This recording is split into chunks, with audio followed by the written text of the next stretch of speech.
What is up, DTube Steam blockchain? So today I want to talk a little bit about the topic of piggyback on other systems to create something better. Now, sometimes this is piggyback on other systems. Sometimes this is, in a way, we, you can in a way almost call it piggyback when, uh, when let's say you're eating food or you're drinking water, you include it into your body, and then you go and do something in the world. So you kind of riding on the shoulders of water in a way. I mean, we are kind of water, 70%. So this is kind of like a fascinating topic. So the core thing I want to talk a little bit about is this idea that people do not have to reinvent the wheel. They do not have to reinvent the wheel, but have to have perception to sort of look at the industry, whatever industry now they're looking, and see, well, do we really need another wheel? Do we need to reinvent it? Or do we just need to build some kind of layer on top so we can use what is already here and we can do some tweaks, something overlay or whatever now it is you want to do. I want to talk about for example, the example of, so for example, we can use YouTube and then we can make this overlay.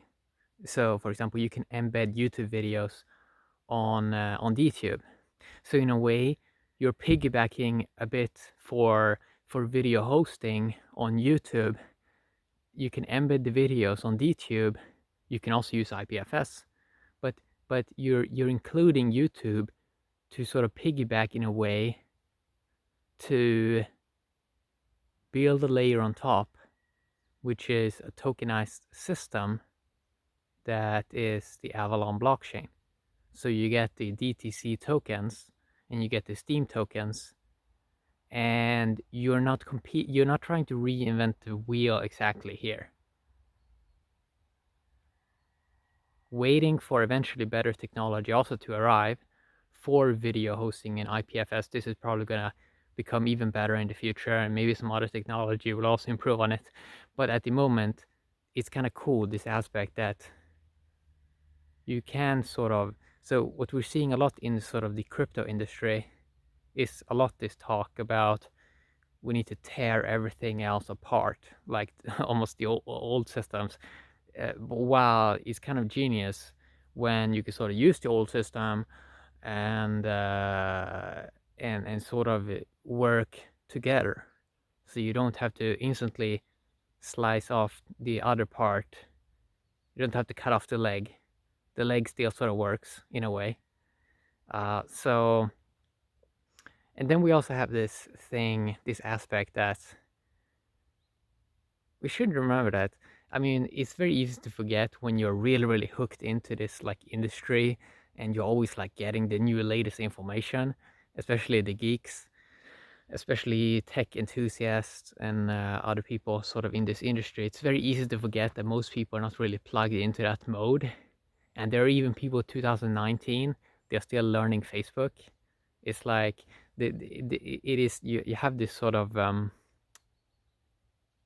people are at such different levels of experience and knowledge and sense perception what they have taken in. So the knowledge, there's always more place to distribute the knowledge. So that's why I'm doing videos on different concepts like this, because because there's always people coming in, as I talked about in the past, and there's always other people also in the past that wants stuff to be a little bit repeated. And it also is for myself to repeat the concepts in my own head. So I see these other platforms, what are they called, like there are a lot of Vimeo, BitChute, and there are a ton of other platforms that try to directly go head on competing against YouTube, and it doesn't really seem like that's smart strategy. And what are those other platforms? Gab or something like that. I haven't checked it out fully, but I know that they're not using a token. So instantly when I see that they're not using a token, they're not really so much into this decentralized stuff. Maybe they don't know about it. Sometimes you send some people some kind of tweet letting them know we have this ecosystem here, Steam blockchain, DTube, and all this, and you probably should check it out.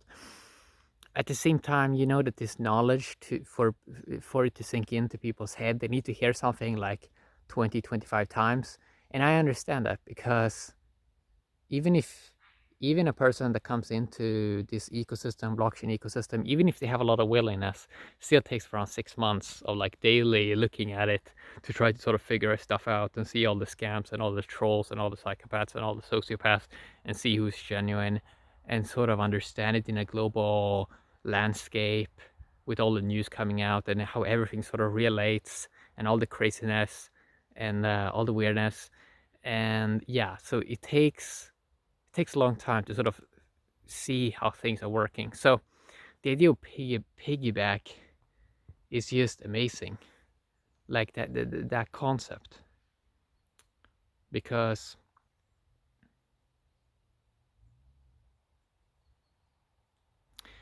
life, how life happens, life happens in inclusive ways. It doesn't happen in fight mode.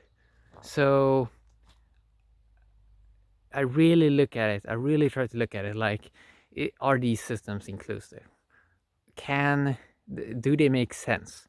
And sort of what you realize in this industry also is you're trying to figure out, like, sure, we have some trustless systems in many ways on the technology side, but at the same time you have it with people, how you sort of have to study people during a long time and sort of see their track record and sort of see uh, uh, who is using most proof of brain, and sort of try to figure out this industry and see what kind of technology needs to be done and what is not really needed. So for me, it's really fascinating. I've been Of many projects I've turned like very skeptical because, well, I think I said about it in the past, but eventually you're gonna have some system that is so superior, token or whatever, that I don't see a reason why people would need thousands. They're just gonna probably move to a couple, two or three, and they are probably gonna gravitate all the power and all the influence, but still be in a decentralized way. And we probably already right now, we may also see it as we may also see it as a few tokens probably rise to the top eventually, which I think is going to be in the video sector. We may see eventually way better token projects coming in the future that has that are more proven. So the 2017 ICO phase, we saw that it was just so much troll stuff, and people realize now that if you just in many ways send money first, usually no product comes out in the long run.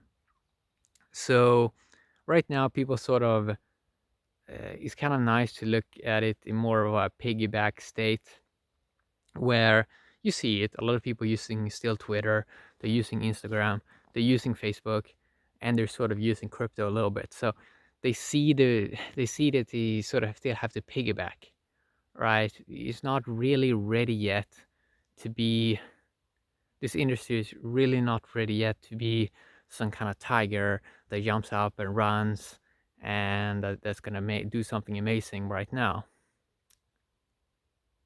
So more and more people, I think, are starting to shift. Like the people that are in this space right now, like the blockchain and the crypto space, they are the they are like now it's just many times like the consistent ones left that look at it more from like very long term phases now.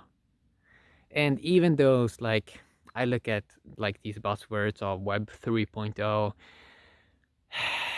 it was it's a nice idea, yes, but I'm not really sure. I mean, it seems like more and more is actually more scams. Like one of the problems, as I said, like with knowledge, is like how complex it is to sort of make people be aware of something, because they have to be involved themselves and they have to use their own intelligence and maybe they discover something else.